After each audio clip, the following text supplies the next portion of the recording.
Several class action lawsuits now against train operator Norfolk Southern tonight. And while Ohio officials tell people who live near the train derailment site in East Palestine that the water there is safe, a lot of people don't believe it. The company already cutting $1,000 inconvenience checks to those who had to evacuate. Then just yesterday, though, another one of the company's trains derailed in Detroit.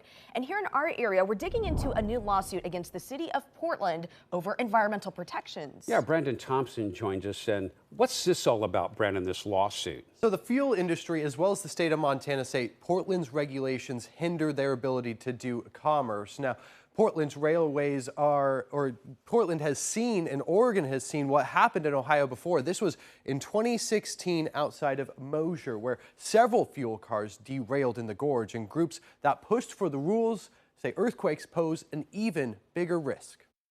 As the environmental fallout from a derailment in Ohio continues. Oh, it's awful. I mean, I feel so bad for the people that are there. Flashback to an oil train derailing in Oregon 6 years ago come back. The Mosher derailment happened, and it was pretty horrible. That year, Portland put in the first regulations banning expansions of oil and gas fuel storage facilities in the city, keeping room available for what the city and airport use. Those regulations now face a lawsuit from the state of Montana and extraction industry groups saying it violates interstate commerce. I couldn't imagine a worse timing for the fossil fuel industry and the state of Montana to file a lawsuit like that. So they're going to say nothing can go through the city or be stored in the city for further transport or use anywhere else. That's kind of the definition of interfering with commerce.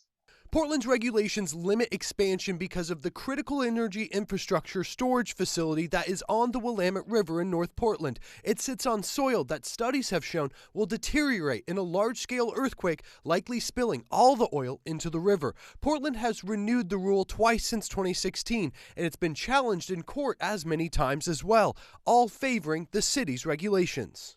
And what the Oregon Court of Appeals said is that when you're trying to mitigate the risks of a huge catastrophe, if there are some incidental burdens on out-of-state commerce, it's okay as long as you have a legitimate purpose in doing so. Certainly, any kind of energy use carries its risks, right? Carries environmental impacts and risks.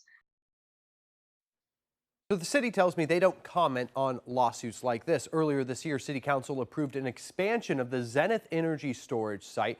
Caleb thinks that helps Portland's case in this lawsuit because it shows that these regulations are malleable, but groups and environmentalists were not a fan of that move by City Council earlier this year, and they've been pushing Portland City Council to take more steps to restrict what is transported through Portland. Yeah, it's a fascinating lawsuit. One state wanting to transport things through another state saying, no, not so fast. We have rules and regulations. This is one to watch, Brandon, real closely. All right. Well, an update on something else.